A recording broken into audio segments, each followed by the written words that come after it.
Today, I want to share something that's going to help us all to realize why life here and now is so hard. No matter how hard we try or how much we prepare, there are things beyond our control that have placed us in the trap, in a cell, limited. Things that we have to deal with on a constant basis, things that unfit us for the calling that we've reached. And so God, like he said to Paul, when Paul was, God, if you just remove this thorn, I could be such a greater preacher for you, a greater missionary. I could accomplish so much. God, if you just fix me. God said, no, Paul, because then people wouldn't see the real gospel. You would start misunderstanding the gospel. Paul, it's not about you. It's about love, justice, mercy, humility. And those lessons can never be learned while you are in some perfected state. Paul, I need you to keep doing what I've asked you to do. Today I want to talk about Jacob. I want to talk about 4 things that were against him. 4 things that really limited his ability to be Israel throughout his life along the way. Every one of us has these 4 counts against us. Can you lift that sign and just stand it up there? What we don't realize, or what we realize slowly, is that for no fault of our own, we have been placed in a cell, in a trap. Can you lift that one? We, not because we made all the choices, but because sometimes life makes choices for us. Yeah. Sometimes, even as a baby, we inherit things that limit us, that trap us. And there's no escaping it. Yeah, well, there's just our nature. We're born into a world where we have a sinful nature. David says, surely I was sinful from the moment my mother conceived me. Conceived? That's just the beginning of it. One of the other counts are our choices. I mean, honestly, right from the beginning, we start making choices. Some are good, but not all are good. Between our poor choices and the choices of the people around us, the consequences of which speak into our lives and are sometimes crushing. The choices that other people have made that impact our lives. Yeah, there is our sinful nature to begin with, that leaning towards evil. And then there's the consequences of that leaning that leave us trapped. Y'all have been marvelous wardens. I'm going to have to preach from the cell I live in. I'm going to have to preach with all the restrictions and all of the limitations that I have as a person. I'm not standing up here with it all together, preaching to a bunch of people that have their cells. In fact, if we were to portray this correctly, we'd all have one of these around us. Except the top would be closed in too. The bottom line is, we as humans, when we talk about sins that Jesus needs to cover, that's just the surface. Yeah. It's so much more complicated and detailed than that. When we say we need Jesus, you need Jesus, yes, to save you out of this cell into an environment of the new earth where there will be no bars. There will be no limitations. Where you can just be, and what happens is beautiful. A place where whatever's in your head, you can just shout it out loud and never be worried about saying the wrong thing. Where when you interact with people, you never have to worry that they might come around behind you and stab you in the back. There's no concern. You have no cell to live in. The third count against us, family legacy. The data is in. We repeat things. Like it or not, we repeat our family legacies. When you study family trees, what you see is the sins of the fathers in the next generation, and the next generation, and the next generation. And it's not just the fathers. When it says the sins of the fathers, really we could put families there. Yeah. Because it's not just father's sins, it could be mother's sins too, and uncle's sins. It's this collective family dynamics that is generation after generation and after generation. Yep. And then there's those brave folks who fight against the family legacy, and they absolutely extinguish it in their generation, only to find their children repeating the sins of the fathers that they tried 100%. To erase. Yep. Family legacies. Yep. It's a wall. It keeps us limited. Keeps us from freedom. Keeps us from being what God really intended for us to be. Do you get the idea? We think of sin as the things we do wrong. Right. That's just this tiniest little piece of an explanation of what sin is. That's right. Sin is not something you do only. It's something you inherit. It's something you practice. It's something you take in your mind and think it's right, even though you're dead wrong. Sin hasn't just touched our surface. Sin isn't just something we do with our hands. Sin is something, like James says, that bubbles up inside of us. And then as it grows and is full blown, then it comes out. If 3 walls weren't enough, the fourth are the things we created ourselves. Habits, strategies, ways that we deal with the world. You see, as a young child, when we come into this world, it doesn't matter what the family is like. We come into a sinful world, and our parents, even perfect parents, are walking around with a jail cell hanging off their neck. That's right. Because every one of us, this isn't excusing sin, this is explaining sin. You have limitations, some given to you, some caused by your own choices, some given as a family legacy, and some that you developed yourself. You figured out how to manage problems, and you came up with a strategy. Some people's strategy is to work harder. And so when there's a problem, they just try to work harder, and they think that that's going to solve the problem. It doesn't. It doesn't. It might take the eyes off the problem. It might redirect. But working harder isn't going to solve the problems of a family. Some people will think, okay, well, if they're X, I'm going to be the opposite, C. If they're permissive, I'm going to be like a drill sergeant with my kids. I'm going to make them do what I tell them. I don't care that they're only 5. They're going to do what I said. And we get so satanic in our approach. Very quickly, that child is going to run away from Jesus thinking he's Satan. Well, it got me where I am today, being so ultra-conservative and so careful with everything. It got me where I am today. It worked for me, but it's not going to work somewhere else. Let me just tell you some of the strategies that I came up with. One of the strategies is to be the best at whatever I'm doing. It was a strategy that earned me a lot of applause.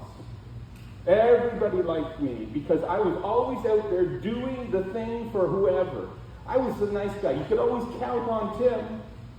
I'd share my notes. I'd help you study. I was the human doing machine, as though I was going to earn value for myself by doing.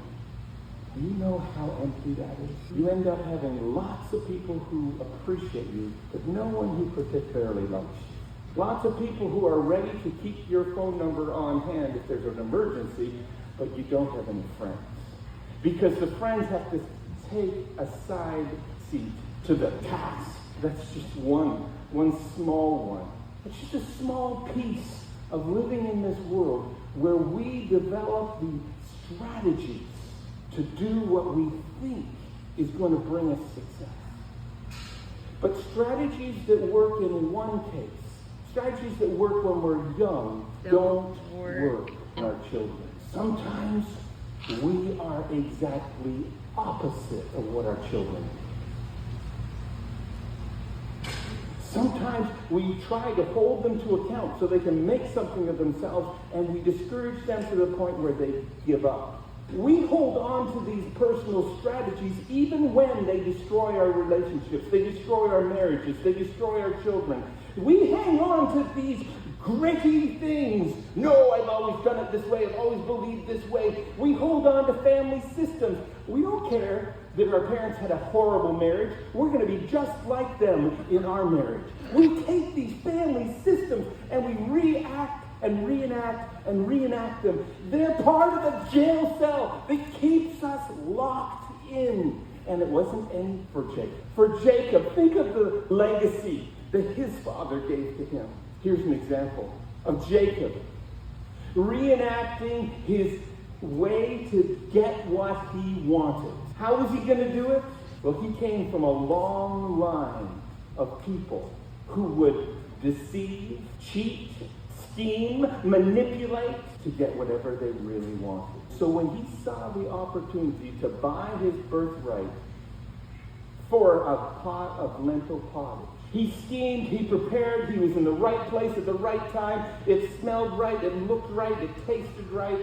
And when his brother came in, he had the stage set for a manipulative scoop of the birthright. And he got it. This is something that came out of his own nature. Did he even know what he was doing? I don't know. But he enacted something devious to get something good. Does that sound familiar? Let's think of Abraham and his lying to various rulers, not just once, about his wife Sarah. Think of Abraham scheming with Sarah of how to get a promised son a new way. Think of Abraham as he interacted with the people of the territory. Abraham was a lying, conniving, sins of the fathers, sins of the mothers. Don't miss Sarah's involvement in all that. Jacob just picked up exactly where they were, and he found himself living out, acting out the very thing that had destroyed them. And here he was. The day came. The day came because it was really seen that the pottage thing, that wasn't a real giving of the birthright. Otherwise, he could have just gone to his father and gotten it. No, he had to scheme and sneak. And who was behind that sneak move to go and get the birthright? Rebecca. Who was it? His mother. His mother. The daughter of a man named Laban. Oh. More on him in a moment. You see, here's the challenge that you and I have. If we just keep living life according to what we think is right, without any external thoughts, biblical, wise counselors, we end up reenacting things that are going to destroy us and our children. If you care less about yourself, if you think you're just fine, take a look at your children and see if they're just fine. Jacob comes in. He's got goat fur on his arms. I am not sure how convincing that would be. He smells like the field, probably the goats. He brings that savory meal that his mom prepared just perfectly. He feeds his dad, and pretty soon he's receiving the blessing. Even though Isaac knows in his heart that something's not right. He's got a nose for that. He's lived amongst the people who don't do the right thing. But he goes along with it. It's not long until this young man, now with the family birthright, gotten by ill manners, realizes that he's in serious physical trouble. Do you see how all the family systems, the inborn sin, the family legacy, the choices of others, your own choices, do you see how this works as a great vortex closing in on you? We don't just need Jesus to forgive the sin that I committed yesterday afternoon. We need Jesus to rescue us from sin, capital sin, and all its consequences. They come at us from every side. He has to run. He has to run. He has to get out of there. His mom is like, go to my father. Laban, my brother, family. Go to Laban. He'll take care of you. You'll find a place there. You'll fit in there. Perish the thought. You'll fit in. That's one thing about church. I don't understand why we ever have conflict in church, because we're all of the same cloth. We're all made from the same destructive, lying, scheming, manipulating cloth. And if you think you stand separate of that you're somehow a holy man in the midst of this unholy congregation, I've got something new to tell you called delusion. Because we're all here. The decisions that naturally come to mind, the choices we naturally make, the way we put on people, it comes from this stuff. Only by the grace of God can we connect with a being, a wisdom that is above all this stuff that controls us. Only by connecting to God can we ever live against this force field. Only God's Spirit in us, where God helps us to see true justice, where God helps us to love mercy, mercy that's given to others, and mercy that is poured on us. Only the grace and the power of God can create a humility here that is teachable, that is willing to admit that we don't know it all. What a birthright. What a birthright Jacob really received. Because Jacob received a birthright where this cage was lowered down on him. And he was sent to Uncle Laban on the way. Can I just tell you about the gracious, loving heart of God? The stairway to heaven wasn't something where Jacob was to wake up and start doing things to get to heaven. We have this song, we are climbing Jacob's ladder. Every rung goes higher, higher. That is not what the ladder was about, us climbing the ladder. At no time does God tell us we can climb the ladder. The ladder had no humans on it. We're not get up a step by praying. We don't get up a step by doing some good deed. We don't climb the ladder. The ladder is Jesus. And what goes up on down on the ladder are heavenly ministries, access to earth and to us to save us because of what Jesus did. Jesus died on the cross, thereby creating a connection between earth and heaven, where these selves that we live in now will ultimately be removed. That was one of the greatest promises in the Old Testament. Kind of like Abraham and Isaac up on the hill, where God will provide a lamb. Jacob's ladder was God saying, I am going to reconnect with you, Jacob. You have gotten yourself into a tight situation. The walls of the cell had been closing in on Jacob. He had to run for his life. He was losing everything, including the birthright that he sneaked to get. He's losing everything. And God says, I haven't forgotten. I'm going to send a ladder down to earth. He gets to Uncle Laban. Uncle Laban had not had connection with God that had touched his heart. He hadn't had that influence of love and tender mercy. He was a hardened man out for himself. When Jacob gets there, he's hired on. He's not accepted as a family member. He's put to work. He's sent to the field to look after the sheep. Most families would take a nephew and make him one of the ruling class. None of Laban's other kids were out working after sheep. A nephew would be welcomed in like a son. Yeah. Not with Laban. With Laban was going to get something out of this interaction. The family dynamics continued. Jacob had to go and take care of the sheep. But they prospered. This is something beautifully that can take place in the midst of Jacob's jail cell. He could still have blessing from God? Oh yeah, because God knows the circumstances we're entrenched in, and he doesn't hold it against us. He invites us out of it. He says, listen, you don't have to live this way anymore. What I hope you'll get out of this sermon is that you'll go home and look in the mirror. You'll think about your life, legacy, the choices, the consequences, where you are locked up, and realize that you are one among everybody else. God can set you free. That was the message of God all through Jacob's life. God's agenda was to give him freedom. He's not trapped after all. There's one who wants to deliver him from the very things that are holding him captive.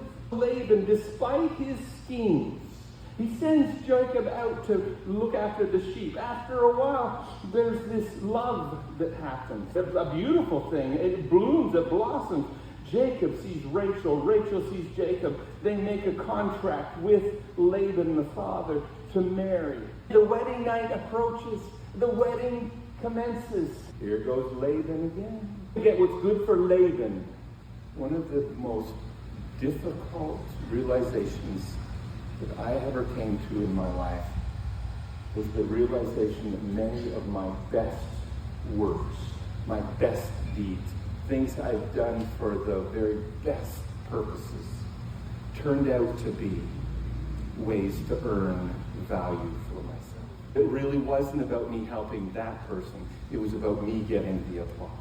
What I'm sharing with you is what we all are in danger of. We're in danger of thinking we're doing the right things, saying the right things, standing for the right things, but realizing only later that that was not about them, it was about me. And getting my needs met, and applauding my character, and building my reputation. And that's why the Bible says that all of our righteousness is like filthy rags, because we're not even capable of doing the right things for the right reasons. Is there anybody here who can relate to this? We do these things, and then only in the shadows do we realize that we were actually doing them for our own grandizement. We are impure people in an impure world. Jacob wakes up, and this is where he lives for the rest of his life, the consequences of our choices. He's caught in his own choice, but really that's the result of Laban's choice. What kind of father would put his two precious daughters into that marriage? It would have to be a man who was more concerned about his own prestige and his own reputation. He couldn't have Rachel get married first. It would look bad. So he would rather stiff his daughter than look bad. We are not capable of being true, honest, noble, right. All we can do is call out to God, and we don't realize that we are so far gone. We are Peter under the water, surviving on our last breath, and that breath was long ago. If Jesus doesn't reach down into the water and pull us out, we have no hope. As I'm sharing this, I'm not trying to make you feel bad about yourself. What I'm trying to help you understand is that you are not in control of yourself. Many of the controls in your operating nodule, many of the controls, the joysticks and the buttons aren't in your hands. Your sinful nature, the choices that you've made, the choices other people have made, those consequences, your legacies of family dynamics and ways to deal with issues, how to train children, all that is in charge of the choices. All those personal strategies. Just be tough, be firm. It results in this type of animosity right within those you love the most. Sometimes we say we love people and we treat them the poorest. It comes back to a broken world. We don't just live in a broken world, we are a broken world. Yep. And there's only one way to deal with this broken world, and it's to be humble and admit it and call out to God, you've got to fill me. Amen. I've been preaching about the foundation of love. We are so off. We're so far from love. So Jacob locked into working for his two wives. This is when you start to see something transacting in the life of Jacob. It's almost like he realizes his true condition. He realizes the danger he's in. He realizes the destruction that is coming out of his own hands. He realizes that when he touches something far from turning to gold, it turns to ashes. He realizes that by himself and his own decision making, he is on his way down, that he's going to lose. Something in him remembers that ladder. Remembers that connection, that place he called Bethel, because he was in the presence of God. He remembers the God of his father and his grandfather. He remembers and he starts to dwell on it. This is when God starts reaching into his life. The contract is made because the flocks are beautiful white all the way across. And so he makes a contract for wages. The speckled, the dark, the brown. Those would be my wages. You'd expect a nice fleet of white sheep to have a nice fleet of white lambs. But this time when the lambs are born, they're speckled and spotted and brown and black. They're all colored. There's a few white ones, but very quickly Jacob gets paid off. Then the wages change. No, instead of this ones, you'll get these ones, so that Laban could win. The sons of Laban come to him and says, you're going to have to do something, or else pretty soon everything we own will be Jacob. Now Jacob has to send his sons far into the countryside because his flocks are so huge, there's just not pasture for all of them. The split, you see, perfectly orchestrated by something outside of Jacob's control, the separation. And Jacob starts spending more time away from Laban than with Laban. He started seeing things for what they really are. He started contemplating and realizing the stages, the steps, the choices, the turns in the road that got him to where he was. And something started growing in him that beckoned to return. There was something about that area of the promised land where he had seen that ladder going to heaven. Bethel is what drew him. Amen. He wanted to go back and reconnect, deeply connect, fully connect with God. He headed home. This family was so sick, he couldn't even tell his father-in-law that he wanted to go.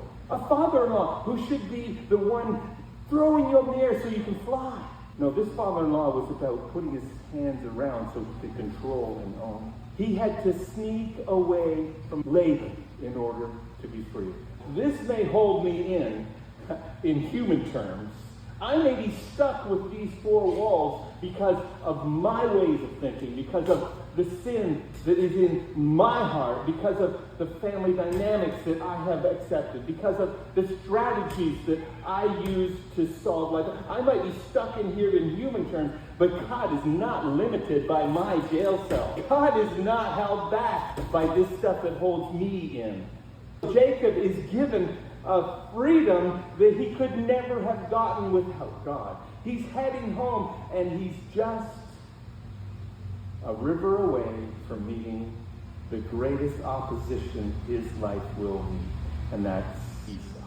Here's where we see a different Jacob, because instead of going forward with a sword and a shield and training his soldiers, Jacob is on one side of the river praying after having organized gifts after gift after gift after gift after gift.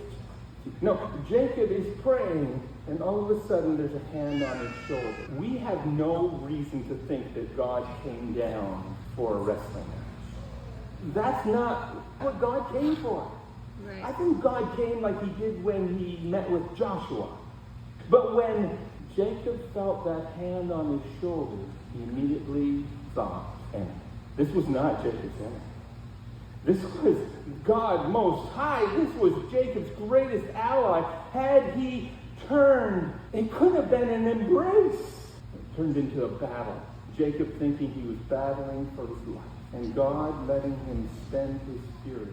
God letting him work things out, think things through, use up his angst and energy. At some point, God hit the button, dislocated his hip. So that's enough. There's no lesson, there's no quote. All there is Jacob asking for a blessing. He went from being warrior to being this humble, needy man asking God for a blessing. Picture him bent low, in excruciating pain. No longer the Jacob that's telling everybody else what to do, sending messengers, controlling things.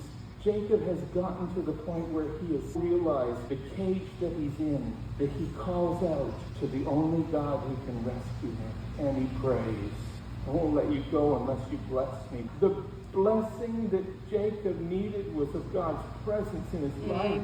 It was eyesight, that God would open the eyes of his heart so that he could see things truly. It's the thing that the last church in history will experience, where finally, suddenly, they realize that they've been seeing things wrong.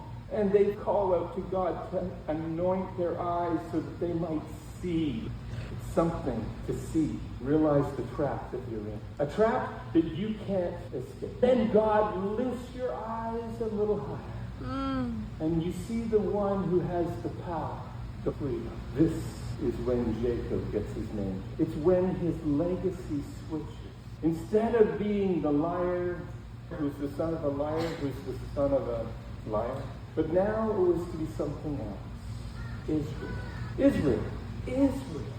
God gave him that name. And to give him a new name like that is to change his whole identity. He is no longer the one who has to survive in the cage that was crafted for him, finished by his own hands.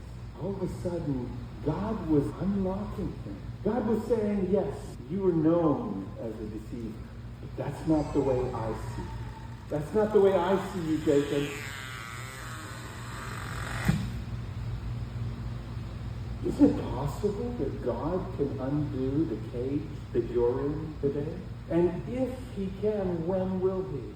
When we call out to God and ask for deliverance, God does something that we might not understand.